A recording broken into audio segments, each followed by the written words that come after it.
Bienvenidos a la clase correspondiente a la unidad 2 de la Cátedra de Introducción al Derecho. En esta clase pues vamos a tratar acerca de los ordenamientos normativos y los fines del derecho. Antes de continuar pues con la clase, les quiero señalar que esta materia, esta cátedra va a ser evaluada a través de distintas actividades evaluativas. La primera ya la hicimos,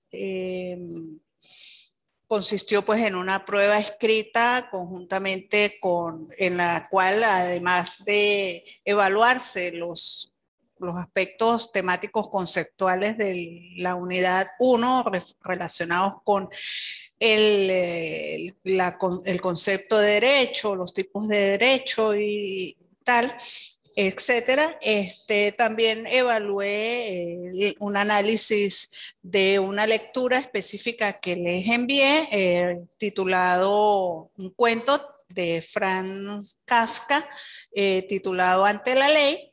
Me permito pues felicitarles a los que por el análisis que hicieron del mismo y lo acertado de las respuestas que dieron a las preguntas relacionadas con esta. Esta unidad 2 va a ser evaluada a través de un cuadro comparativo. La unidad 3 la evaluaremos mediante una infografía. Las unidades 4 y 5 serán evaluadas con la presentación de un mapa conceptual y haremos una prueba final que será escrita en el cual se evaluará la integridad del contenido que veamos en las 5 unidades y el análisis de una película que subiré pues el link en la oportunidad correspondiente y les daré las indicaciones relacionadas con esa actividad. Ahora sí, entremos pues al desarrollo de la cátedra, de la unidad.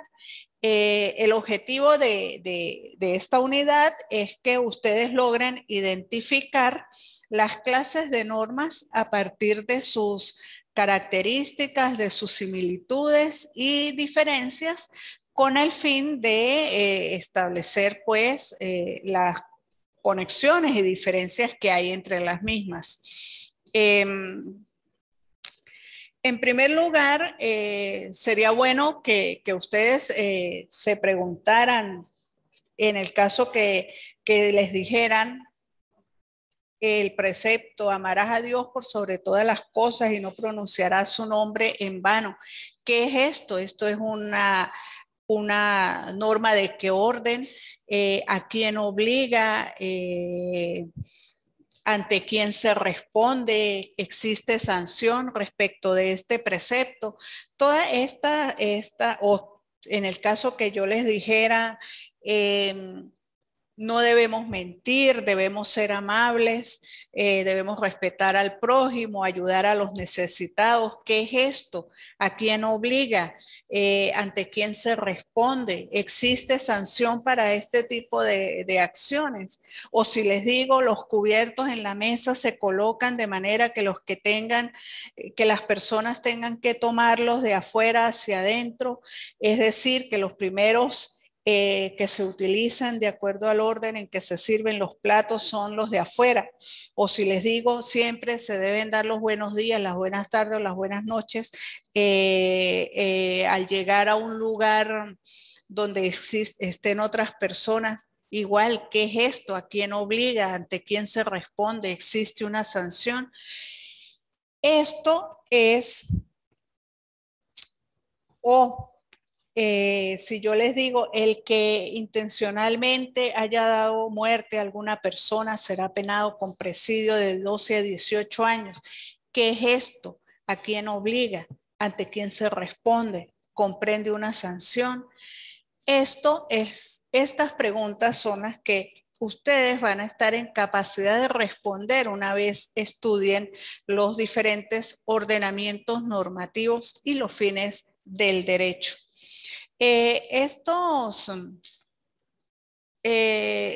Tenemos primero que tratar, pues, de tener claro qué es un sistema normativo. Un sistema normativo es un conjunto de normas e instituciones, como lo dice la lámina, así como los entes que aplican el derecho que regula la sociedad en un territorio concreto.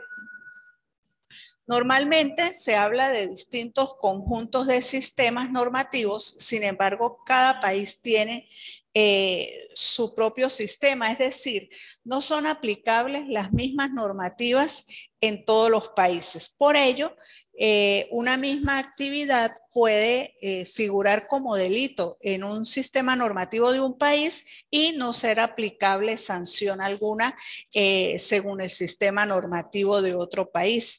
Es importante que tengan en cuenta que el sistema normativo es gestionado por el Estado para facilitar la convivencia, estableciendo reglas de conducta para los individuos. Se conocen también como órdenes normativos o complejos normativos y se definen como el conjunto de reglas que regulan el comportamiento de las personas con el propósito de asegurar la convivencia social en un tiempo y lugar determinados. El ser humano es social por necesidad de supervivencia biológica y necesita al derecho para regular la conducta de las personas con el propósito de asegurar la convivencia social. No obstante, esto que acabo de decir, el derecho por sí mismo no es insuficiente para alcanzar tal fin. Ante esta situación surgieron distintos órdenes normativos para regular la conducta social de manera simultánea, dando como resultado la configuración de 4 tipos de normas. A saber, las normas jurídicas, la norma moral, la norma religiosa y los convencionalismos sociales. Estos órdenes normativos coexisten de manera simultánea, teniendo como objetivo común regular la vida social, ya sea en lo individual o en lo colectivo.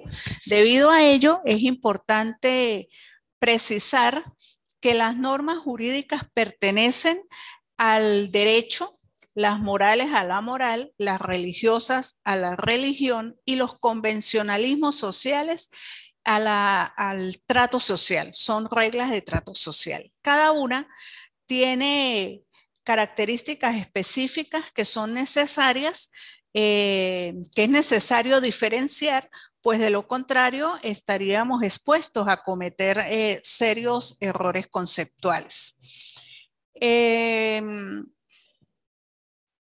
El objetivo, pues, de esta clase es identificar las clases de normas a partir de sus características. A los órdenes normativos también se les denomina complejos normativos y, en resumidas cuentas, se definen como el conjunto de reglas que regulan el comportamiento de las personas con el propósito de asegurar la convivencia social en un tiempo y lugar determinado.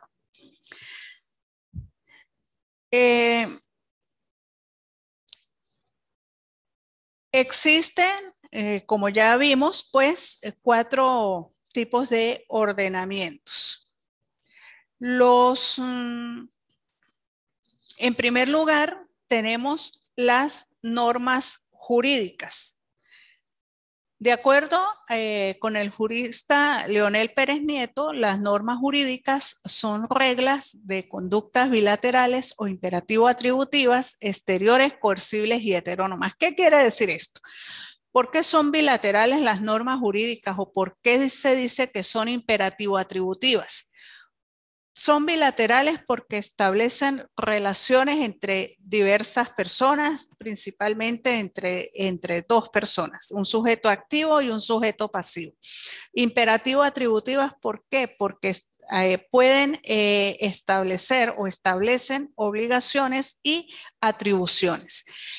Son exteriores, ¿por qué? Porque regulan el comportamiento exterior de las personas. Y son coercibles porque el sujeto pasivo en principio debe dar cumplimiento voluntariamente a la norma jurídica. En caso de que no lo haga o se oponga a dar cumplimiento voluntario a lo que establece la norma, el Estado puede utilizar la fuerza para obligarlo a cumplir con dicha norma jurídica. Y son heterónomas. ¿Por qué? Porque han sido creadas por un ente jurídico distinto a su destinatario.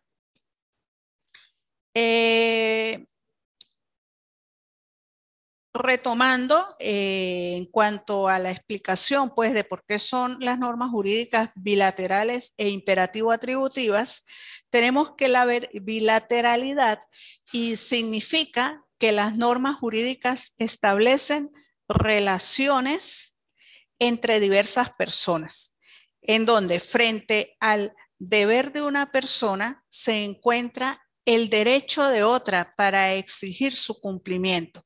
En esa relación jurídica podemos identificar dos sujetos, el sujeto activo y el sujeto pasivo. El sujeto pasivo es la persona que tiene la obligación de cumplir con lo prescrito por la norma jurídica, y el sujeto activo es la persona que tiene la facultad de exigir el cumplimiento de lo prescrito por la norma jurídica. Es decir, que estas normas sean bilaterales significa que una obligación jurídica a cargo de determinada persona trae aparejado un derecho en favor de otra persona para exigir el cumplimiento de esta. Las obligaciones jurídicas constituyen deudas, toda vez que su observancia puede exigirse en ejercicio de un derecho por un sujeto distinto del obligado. Son exteriores. Ya dijimos que regulan el comportamiento exterior de las personas. Es decir, que para poderla utilizar es necesario que exista una acción u omisión humana para que pueda producir sus efectos legales. De manera simultánea, el carácter externo se refiere a que las normas jurídicas principalmente se encarguen de sancionar las conductas externas de las personas y de manera secundaria el aspecto íntimo o interno, solo cuando éste genera una consecuencia jurídica. Por ejemplo, si una persona pide un préstamo bancario por determinada suma de dinero, la conducta que le es exigible es el pago de la deuda, pues esa es la conducta externa regulada por la norma jurídica.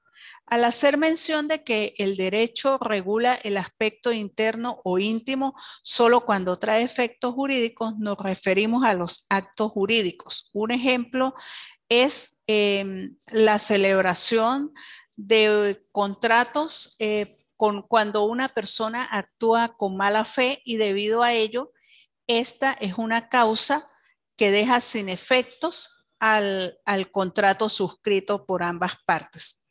En cuanto a la coercibilidad, el carácter coercible de la norma jurídica significa que la persona pasiva debe cumplir voluntariamente lo prescrito en la norma jurídica y en caso de que se oponga o no lo cumpla, el sujeto activo, que en este caso es el Estado, puede exigir su cumplimiento por la fuerza. Es decir, la norma jurídica es coercible porque debe cumplirse, aún en contra de la voluntad del sujeto pasivo.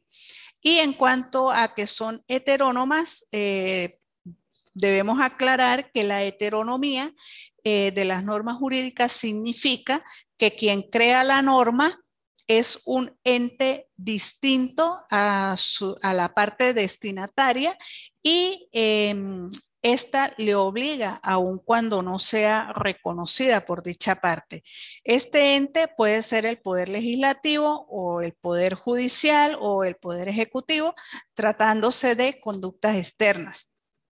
No obstante, cuando la norma jurídica regula el aspecto interno, el convenio es la autoridad suprema que impone obligaciones y concede derechos, aun cuando sea un acuerdo de voluntades.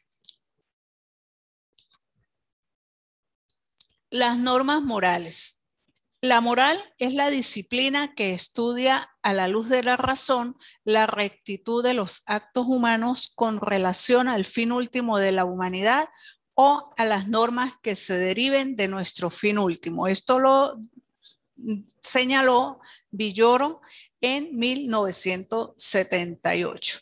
Debido a la importancia de la moral en la dimensión de regla de conducta humana, vamos a utilizar o vamos a hacer énfasis en la tesis de Álvarez Ledesma en cuanto al estudio de las normas morales se refiere. Para este jurista, las normas morales rigen la búsqueda del mejoramiento individual e interno de cada persona.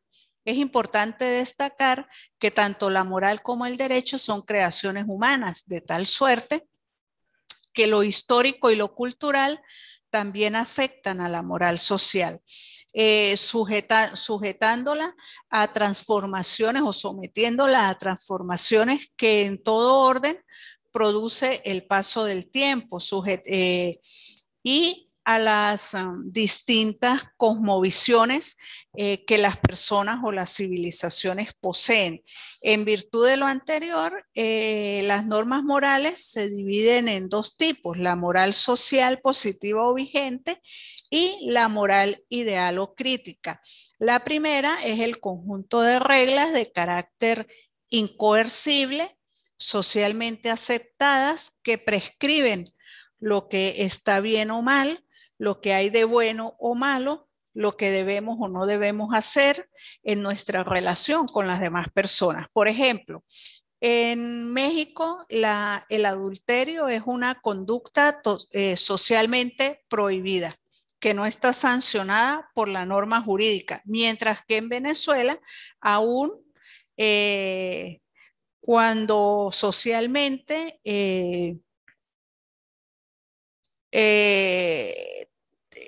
está prohibida, pues también está sancionada por la norma penal. En cuanto a la moral ideal o crítica, pues son el conjunto de principios o reglas de orden ideal que son parámetros de bondad o maldad, criterios de correcto o incorrecto para justificar o condenar la conducta humana, como es el caso de la regla según la cual pues no mentir es una regla de conducta optativa que depende de cada persona.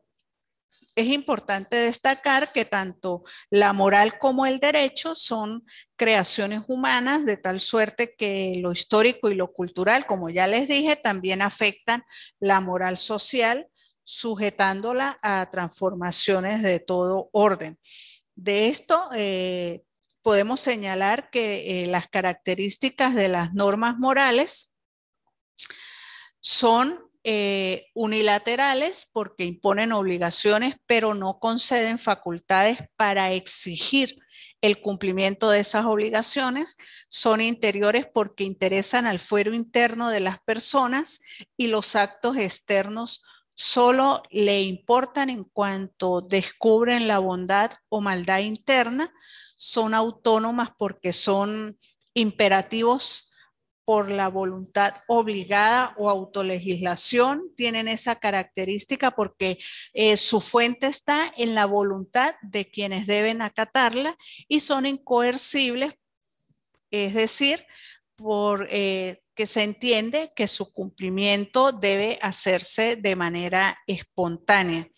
También es importante destacar que por más que la moral social atienda a comportamientos relacionales, sus prescripciones están muy vinculadas al aspecto íntimo de las personas, es decir, aluden a su virtud moral.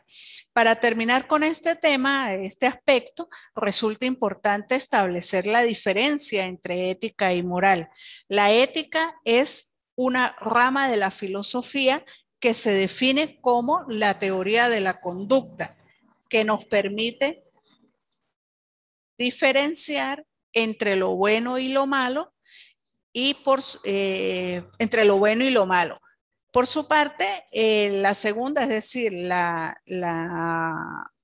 moral, se define como el conjunto de reglas de comportamiento humano que sirven de parámetro para diferenciar entre lo bueno y lo malo. La semejanza entre ética y moral es su objeto de estudio, es decir, la conducta humana. Y la diferencia principal radica en que la ética es la disciplina filosófica, mientras que la moral es un conjunto de reglas de comportamiento. Ahora estudiemos las normas religiosas. La religión sabemos que es una forma de conciencia social, es producto o ha sido producto de determinadas condiciones del ser humano, implica la tentativa de explicación de la relación existente entre la humanidad y su origen primario. Como regla de conducta, las normas religiosas son un conjunto de normas que establecen deberes intrínsecos, las cuales han sido creadas por los hombres a partir de acontecimientos históricos denominados revelación, de un acontecimiento o de varios acontecimientos históricos que han sido denominados revelación y considerados como asomos de la existencia divina. Estructuralmente, las normas religiosas son reglas de conducta mediante las cuales se establece qué conductas están permitidas y cuáles prohibidas.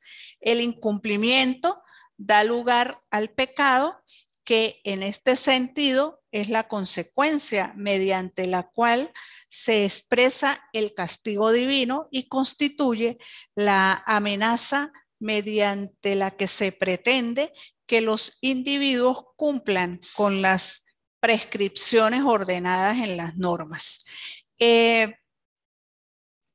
Los convencionalismos sociales también se denominan reglas de trato social, de cortesía o de etiqueta, las cuales permiten pues que desarrollemos una vida social más amena y cordial, o bien nos permite conducirnos conforme a ciertas reglas establecidas para circunstancias y momentos determinados. Esta definición la da Pérez Nieto. En este sentido, pues los convencionalismos sociales vienen a ser reglas de comportamiento que regulan los aspectos más comunes de la vida social e incluso de la vida política de un país. Así, por ejemplo, existen convencionalismos sociales que deben seguirse, como las formas de saludar, la manera en que se sientan los individuos en una mesa a la hora de la comida, e incluso ante una visita de un mandatario ejecutivo extranjero en suelo venezolano, existen ciertas reglas de conducta que a nivel de convencionalismos sociales que deben ser aplicadas. Las características de los convencionalismos sociales es que son exteriores, porque les interesa es el comportamiento externo de las personas y los efectos que éste produce. Son unilaterales porque le interesan al fuero interno de las personas y los actos externos solo le importan en tanto en cuanto influyen en el desempeño dentro de la sociedad y son heterónomas porque su obligatoriedad surge de un ente externo a la persona obligada, a saber el entorno social, la sociedad, la cultura en la que esa persona o ese grupo de personas se desenvuelve. Son incoercibles porque se entiende que su cumplimiento debe hacerse de manera espontánea. Sin embargo, existe lo que se ha denominado la condena o castigo social, que consiste en aislar socialmente a quien incumple alguna de estas normas e incluso puede llegar a reprochársele socialmente. Los fines del derecho. Toda sociedad humana requiere de la regulación de las conductas de sus miembros para lograr su estabilidad y permanencia, rigiéndose así por el derecho, que limita los comportamientos externos, contribuyendo en los logros de la justicia, la seguridad, así como del fin social de mayor trascendencia, que es el bien común. Entre los fines del derecho, los fines del derecho son la justicia, la seguridad y el bien común. La justicia. El concepto más acertado de justicia es el dado por Ulpiano, jurista o jurisconsulto romano, quien definió la justicia como la constante y perpetua voluntad de darle a cada quien lo suyo. Ius est constant et perpetua voluntas sum quique tribuere, en latín. Este concepto no se refiere exclusivamente a la atribución de derechos a los individuos, sino que también puede referirse a la atribución de deberes. Para que exista justicia, debe haber una relación de alteridad de personas, es decir, que la relación exista entre dos personas, tomando en cuenta que todos los seres humanos somos personas. En segundo lugar, la existencia de un deber y un derecho, o sea, que haya un derecho generado de la misma justicia y el deber generado por este derecho. Y el tercer requisito, que es la igualdad o proporcionalidad entre el acto y su consecuencia, y lo que se da y lo que se recibe, y por último, la objetividad. Existen además partes o clases de justicia, dependiendo de si las relaciones entre el Estado y los particulares, de manera que el Estado se beneficie, si es únicamente entre particulares o si es entre particulares y el Estado con beneficio de los particulares. En la primera relación podríamos estar hablando de la justicia general y en las otras dos de justicia particular.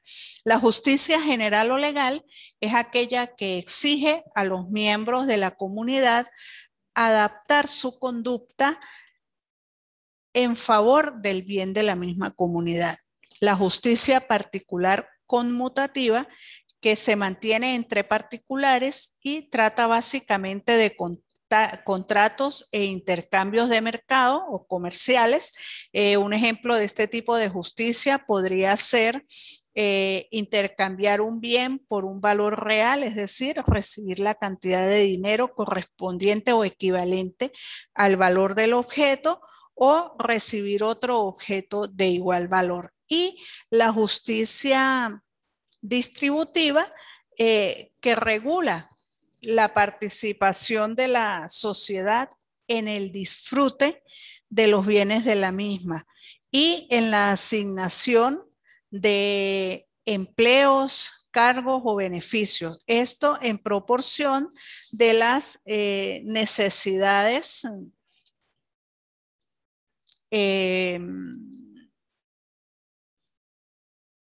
actitudes y méritos de cada individuo. De tal forma, trata la distribución de cargas comunes, tales como los impuestos, de acuerdo a las posibilidades de cada uno.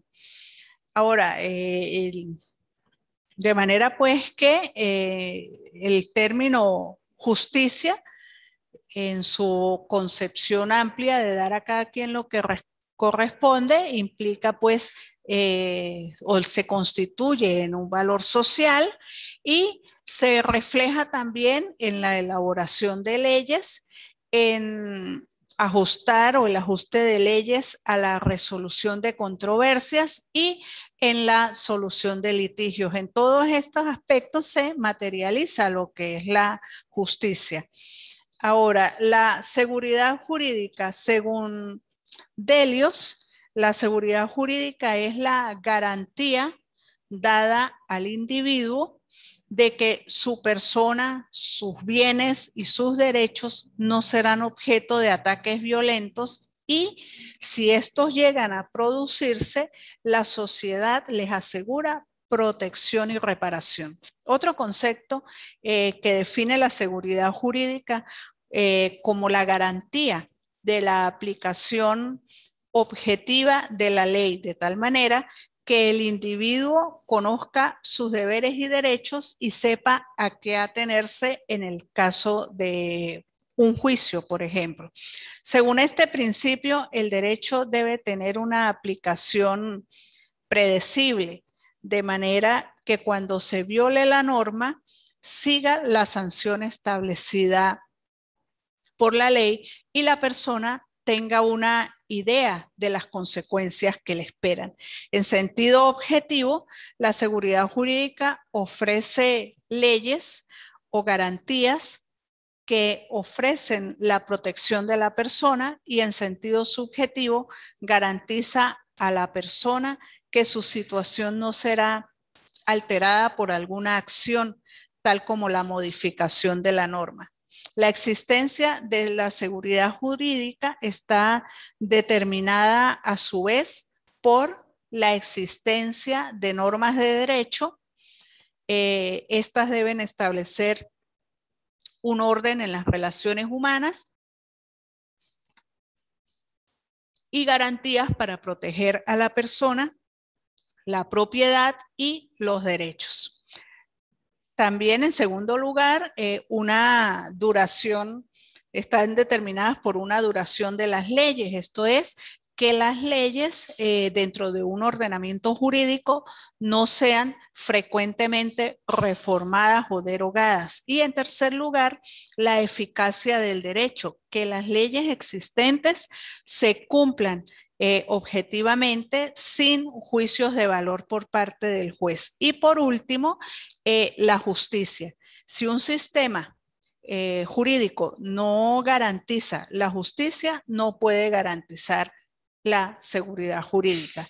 De la seguridad jurídica derivan a su vez los principios de irretroactividad de la ley, la tipificación como delito de ciertas circunstancias, las garantías constitucionales, la prescripción y la cosa juzgada, que no es más que el hecho de impedir que se modifique una sentencia una vez que esta ha quedado definitivamente o firmemente dictada.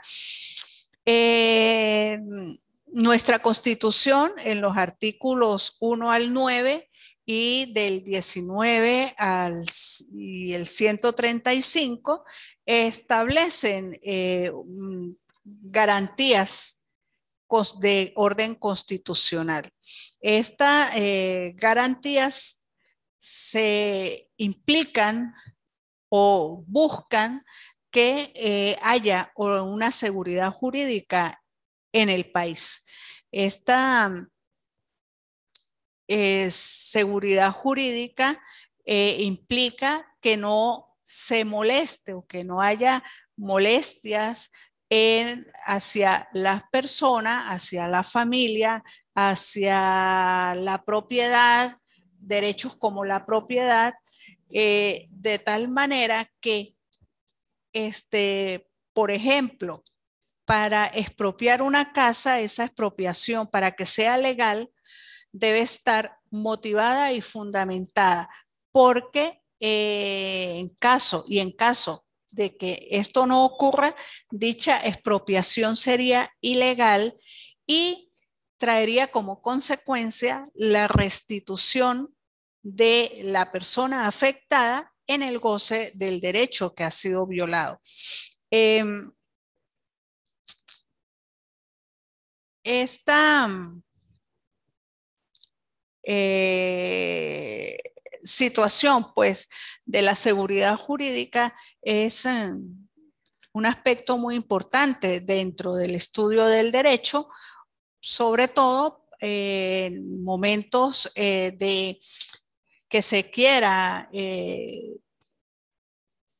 estar cambiando leyes constantemente, derogando o modificando leyes. Esto genera inseguridad de carácter jurídico porque las personas, pues no, o los ciudadanos no sabrán a qué atenerse realmente en un momento dado.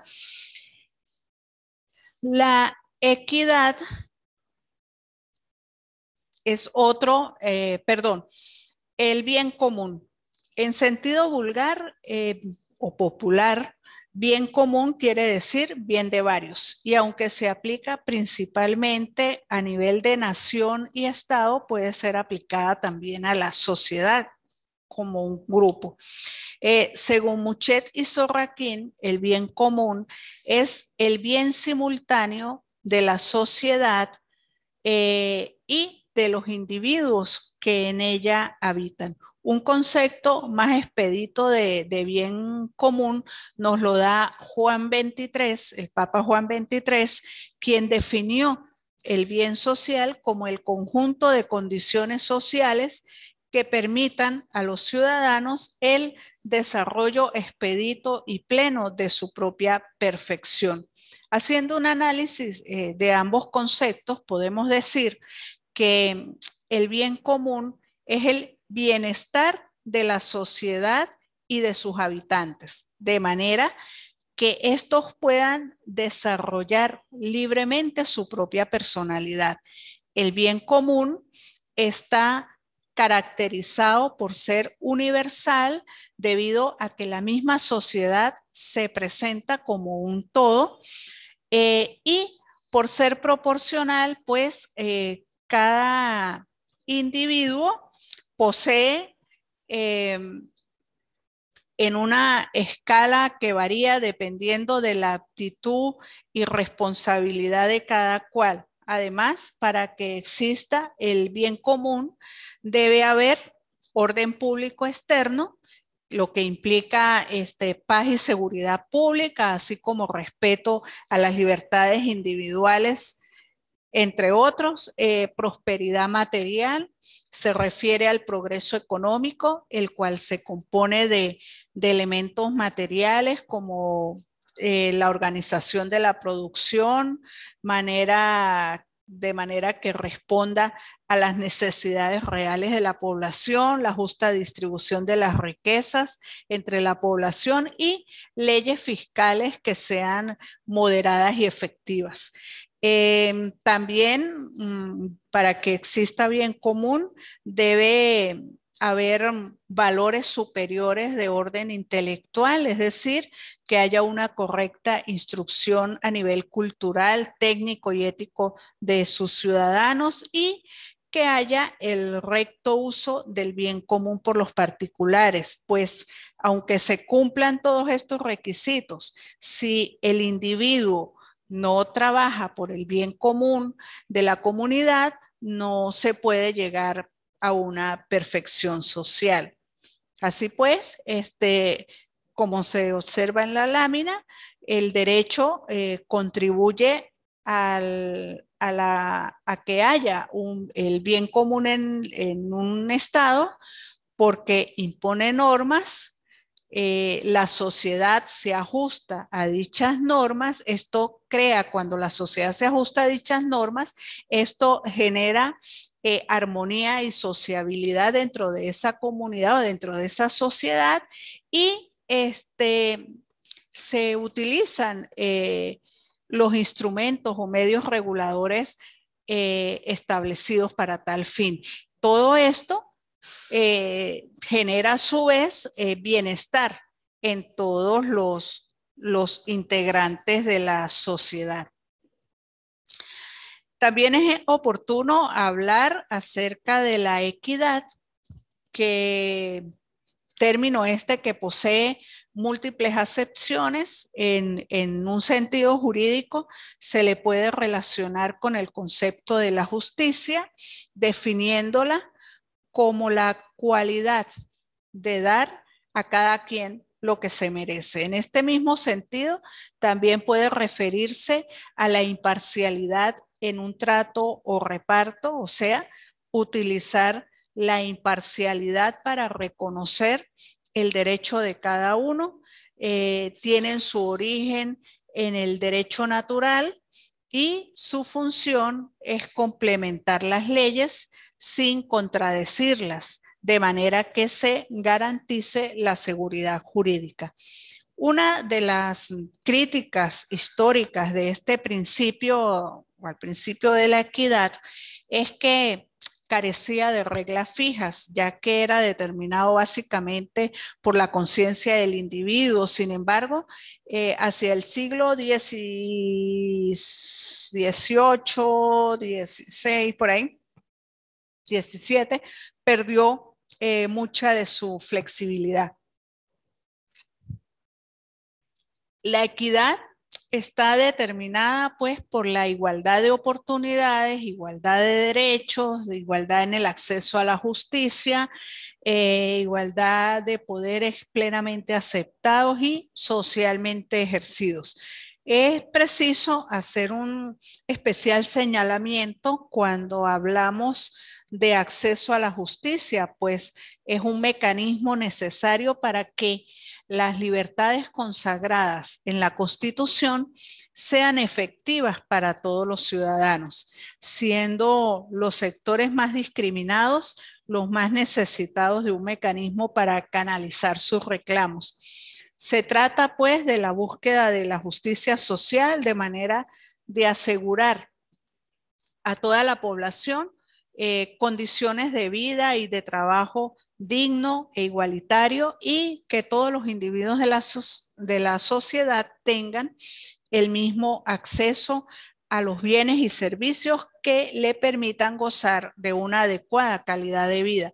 De modo que la equidad busca el modo de promover el valor de la persona sin importar sus diferencias. En tiempos más recientes, el derecho ha evolucionado a favor de promover la equidad. Esto se evidencia en el surgimiento y evolución del derecho laboral, del derecho agrario, lo que se ha denominado el derecho social, y en las recientes legislaciones que promueven los derechos de la mujer y en las leyes contra la discriminación racial. Para lograr esto, pues se requiere de una constante revisión en la legislación y los sucesos sociales que puedan afectar a estos grupos a veces minoritarios. En resumidas cuentas, podemos decir que el hombre responde en su conducta a la existencia de normas de diversas naturalezas, las cuales al propio tiempo están concatenadas o unidas de manera tal que constituyen conjunto de disposiciones vinculadas entre sí. Las normas están organizadas, agrupadas, dando origen a lo que se denomina ordenamientos normativos. Una norma es válida en tanto pertenezca a ese sistema normativo. Las reglas de conducta valen por cuanto existe una norma superior de la cual o en la cual ellas se fundan.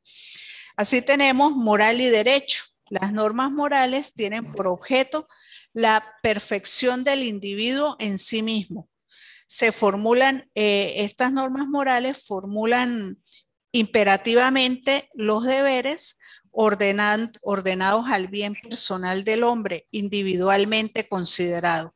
Le interesa que el hombre o el ser humano actúe correctamente a través de una convicción íntima de tales normas. Un acto es moral por sus motivos, que siempre son íntimos.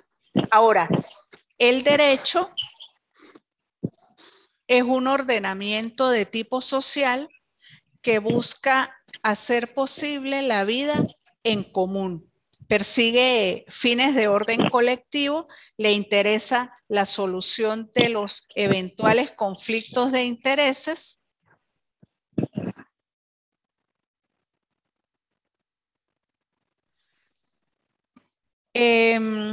Que se presentan constantemente en las relaciones interhumanas. Existen estrechísimas relaciones entre la moral y el derecho. La religión y el derecho. Las normas religiosas no regulan la conducta del individuo por el hecho de su existencia con los demás. La norma religiosa tiene como fin primordial el perfeccionamiento del individuo ante Dios por deber hacia Dios. Existen marcadas diferencias entre religión, moral y derecho. La norma religiosa se diferencia de la norma jurídica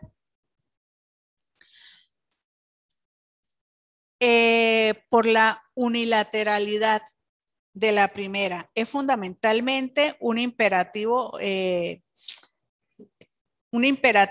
pero sin facultar a otro sujeto para exigir el cumplimiento de aquel deber.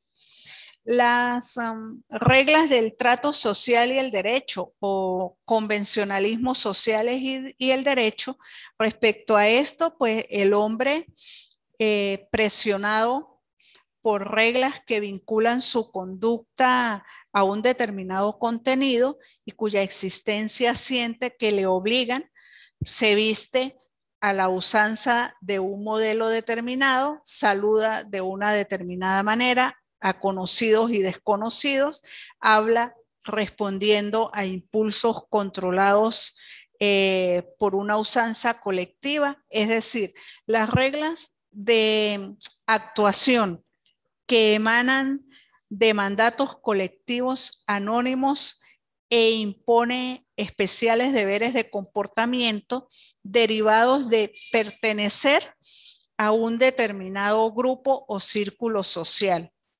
Es un convencionalismo social o uso social, o también se denomina moralidad positiva, se denomina también normas convencionales, reglas del trato externo, cortesía, gentileza, caballerosidad, desacato.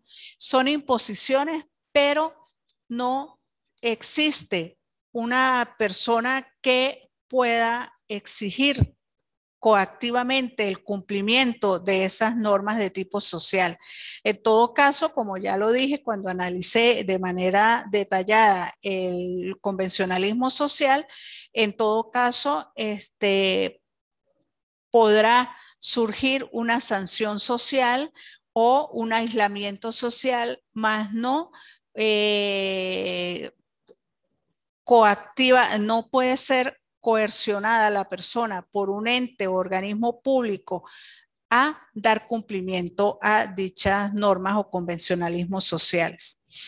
En cuanto a los fines del derecho, en resumidas cuentas, la justicia es la voluntad constante y perpetua de dar a cada uno su derecho, entendida como justicia conmutativa, que regula las relaciones de cambio, y justicia distributiva referida al reparto por parte del Estado de cargas y honores públicos. El bien común, que es el derecho. En el bien común, el derecho tiene como objeto regular la actividad individual para permitir la vida en sociedad, y con ella se busca un fin común de todos los integrantes del grupo social. ¿Cuál es ese fin común? La posibilidad de vida colectiva, y dentro de esa vida colectiva, la vida de cada quien. La seguridad jurídica, pues, no es más que un valor al cual aspira el derecho y que depende tanto de la perfección de las normas jurídicas positivas como de la existencia de organismos idóneos encargados de su aplicación. La equidad, a través de ella, el intérprete adapta una norma determinada a un caso concreto planteado siguiendo criterios previstos en el propio ordenamiento jurídico, es decir, de acuerdo con la justicia objetiva, la justicia legal y no con la justicia pura. El juez, al decidir con un criterio de equidad, tiene que ajustarse a la ley, y la equidad solo le permite escudriñar el verdadero sentido de la norma general para aplicarla al caso concreto que se le plantee. Y por último, la arbitrariedad, que es la actividad de los que implica que la actividad de los órganos del Estado no debe violar las normas del derecho. Es decir, la arbitrariedad se presenta o existe cuando la actividad de los órganos del Estado no se ajusta a las normas del derecho, las violan, las desconocen, de manera que no se habla de un derecho arbitrario, sino de actos arbitrarios, pues el concepto de arbitrariedad excluye el concepto de derecho. La arbitrariedad supone la existencia de lo que modernamente se ha determinado Estado de Derecho, que es aquel en el cual todas las actividades de sus órganos se rigen por normas jurídicas predeterminadas. La arbitrariedad trae como consecuencia imposibilidad de la realización de los bienes, de la seguridad jurídica, y es en sustancia es el desconocimiento del derecho, es decir, la negación de la norma. Esto pues ha sido todo por lo que respecta a la unidad 2. La actividad evaluativa de la misma es un cuadro comparativo entre los ordenamientos jurídicos, entre las normativas, y un cuadro comparativo o relacional entre los fines del derecho. En el aula subiré las guías correspondientes y les daré las indicaciones para la realización de la actividad evaluativa. Es todo. Muchas gracias por su atención.